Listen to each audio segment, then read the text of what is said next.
Happy Friday, friends. Welcome into your Friday edition of HQ Spotlight here on CBS Sports Network. Haley Sutton, happy to be joined by my girl, Jacqueline D'Agostino, as Week 10 gets underway this weekend. Of course, Jacqueline, it started last night, but as I was telling you and a couple of our analysts we're going to talk to, I made the mistake of falling asleep in the first quarter, and then when I woke up, the score was 10-7 and the game was over. Yeah, it didn't really feel like you missed much if you went to sleep. Maybe Not at all. Smith getting sacked like 1,000 times. Yeah, it was not the most offensive explosion on either team that we've ever seen. Not at all.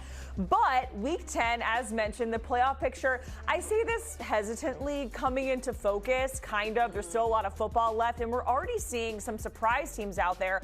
I think it's safe to say that the Patriots, for some people, not Haley Sutton, but for some people, Sullivan, they were a surprise, right? Because they're leading the AFC East 7-2, the second seed in the AFC in general. And we all thought the Bills would just run away with this thing, right? The Bills, by the way, out in Vegas, they still have faith. That's going to be 7-2 by the time the weekend is over. After as they welcome in the Miami Dolphins. Or actually, they're heading down south, I should say. But yeah, more than likely going to be 7-2, and Vegas still has them as a minus 170 favorite to win the AFC East. But still looking up at the Patriots in the division in the AFC East. All right, we're going to welcome in Ryan Wilson and John Breech, because we're going to go through the biggest surprise and biggest disappointment for every single team in the AFC East. Ryan, you are the surprise guy, and Breech, you are the disappointment dude, as I am coining it. And that's only for this segment, because, spoiler alert, it's going to flip a little bit later. You'll see what I'm talking about. But let's start with the Patriots. Ryan, I think this team in general has just been a surprise, so many different things, but what stands out the most to you? I'm going to do it. The Bills only have 6 wins. The Patriots have 7. I have single-handedly crushed this stupid meme, so we don't have to talk about it anymore. Let's go. So here's the thing. There with it is. The Patriots. Yeah, we're done. When old people get involved, memes are done. So there you go. Thumbs down from Breech. Everyone's groaning. Let's get on with our day. The New England Patriots, though, happy story. They are 7-2, legit. And it has everything to do with MVP candidate Drake May, legit MVP candidate. And, of course, Mike Vrabel changing the tenor of that organization. Literally from the moment that he showed up, they went in a 180. They feel like the old school Patriots back when Tom Brady and Bill Belichick were in their heyday. And it just goes to show you never know what's going to happen in the NFL. Drake May was the 3rd quarterback taken in 2024. He's the best quarterback in a class that includes Caleb Williams, Jaden Daniels, Bo Nix, Michael Penix Jr., J.J. McCarthy. And when you get the coach right and you get the quarterback right, you can turn things around quickly. We saw it last year with the Commanders. We saw it the year before that with the Texans. So this is their time, and it's been fun to watch, and I love being the surprise guy.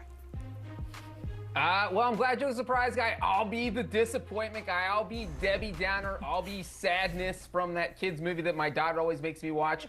The biggest disappointment to me with the Patriots, and there has not been very many because they've been so good this year, but it is their rushing attack. There are currently, heading into Week 10, 33 players in the NFL who have more than 300 rushing yards. The Patriots don't have any of those players. They don't have a single guy who is over 300 yards. You see the numbers there. Travion Henderson is leading the team with 283 yards. So the problem with not really having a great rushing attack is that Drake May has been great this year, but he can't do everything all the time. At some point, he's going to have a bad game, and you need to be able to lean on your rushing attack in games like that. We saw it a little bit in Week 1 against the Raiders. Their loss against the Steelers when Drake May had a few turnovers, it just helps when you have that run game back there. And a big reason is the Patriots can't gain chunks on the ground. They're averaging just 3.9 yards per carry, one of 8 teams being held under 4 yards per carry. And if you take Drake May's numbers out of there, because he's averaging 4.6 yards per carry, it's even lower. It's one of the worst in the NFL. So this team really needs to turn it around and get things going on the ground, because when the weather gets colder, the rushing attack becomes more important. It becomes harder to throw the ball. But otherwise, the Patriots look great this season. Guys, I think for me, disappointment and surprise comes with Ryan Wilson sprinkling in a 6-7 joke when we're talking about the New England Patriots. But nothing should surprise me at this point when it comes to this 6-7 nonsense. Okay, let's get to the Bills.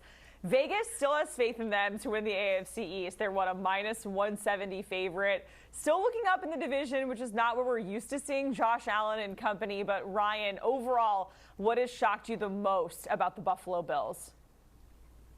So Breech talked about the Patriots' lack of a run game. That has not been a concern in Buffalo. Injuries galore. That has certainly caused some reflection, if nothing else. Brandon Beane talked about trying to make some deals at the trade deadline. He was able to do so. But James Cook, who held out in training camp, which feels like forever ago, finally did show up. He has been worth every penny, maybe even more so. You see this graphic here, most rush yards per game.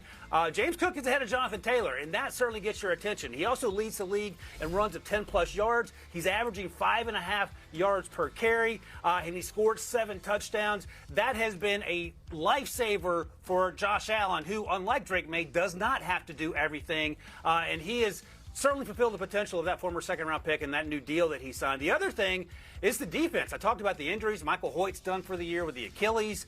Ed Oliver's done for the year with a biceps injury, and those are huge issues. They did get Maxwell Harrison back, their first-round pick, and cornerback who had a pick last weekend, but they are running out of guys to trot out there. So they're going to continue to need to play at a high level defensively, even with the next man up mantra going there, and then let James Cook continue to cook, because that has been a revelation for an offense that usually just relies on Josh Allen. Ryan, I am glad you mentioned their defense, because that's actually my biggest disappointment, is their ability to stop the run. And I don't think it's going to get any better based on the injuries you mentioned. Also, Terrell Bernard and Matt Milano have been banged up at linebacker, not just Hoyt and Oliver. So they are dealing with injuries all over the place. And you look at that. They are giving up 5.4 yards per carry.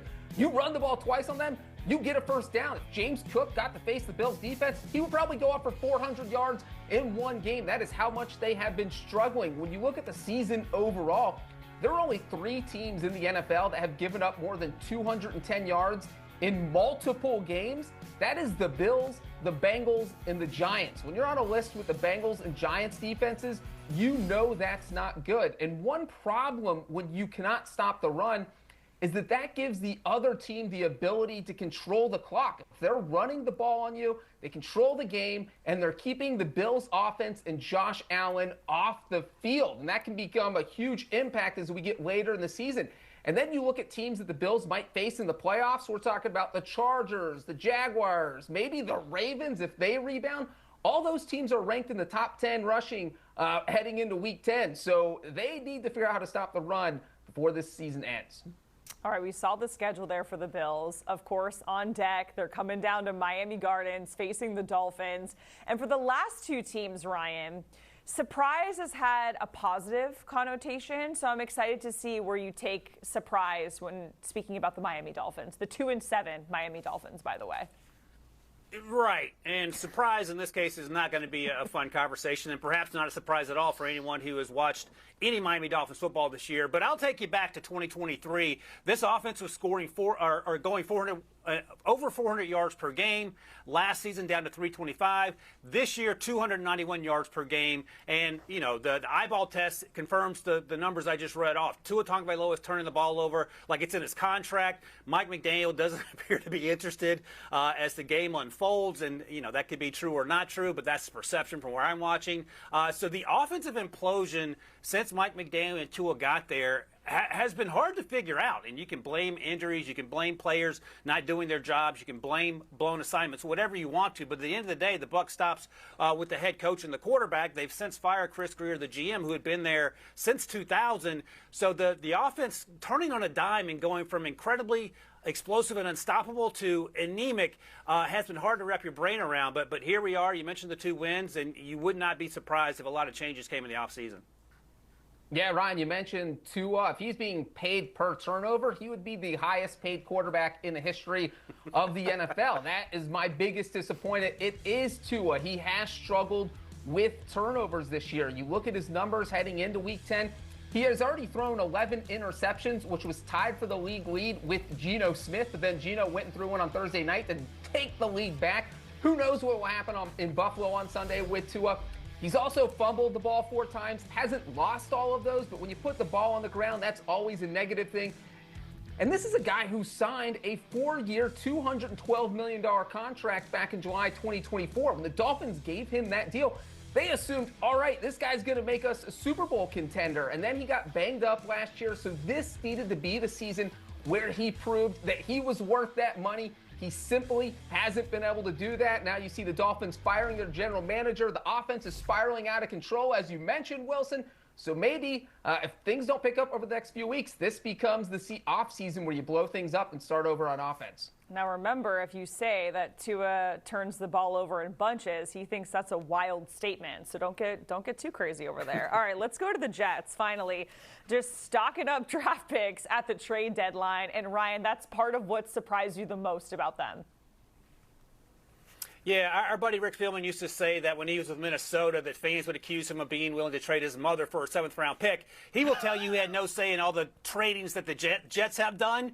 But, man, they got 5 first-round picks over the next few years because they've moved on from Sauce Gardner and Quinnen Williams. The trade deadline went from, this is okay, can we get through November 4th to get on with the rest of our football week, to, oh, my gosh, what is going on? Things are going bonkers in Florham Park. So now they have the 5 first-round picks. You see the 3 second-round picks. They also have a 3rd-round pick. So 9 day 1 and day 2 picks over the next 2 years. What does this mean? And I just mentioned it. You can turn your franchise around right quick if you get the Drake May, Mike Vrabel thing right. You get the C.J. Stroud, D'Amico Ryans thing right. If you get the coach, and they have that in AG, and they have they have Darren Muji as the up there at the top doing Rick's old job, you can save a franchise pretty quickly. So now the job becomes, can you get these picks right now that you've moved on from 2 otherworldly players in Sauce Gardner and Quinnen Williams? When I look at the New York Jets, the biggest disappointment so far this season has been everything. I'm not even going to name a specific thing. It is just everything. I really feel like they went out the trade deadline, made these huge moves, and acquired all these first-round picks just so their fans would forget about how badly they botched the 2025 offseason.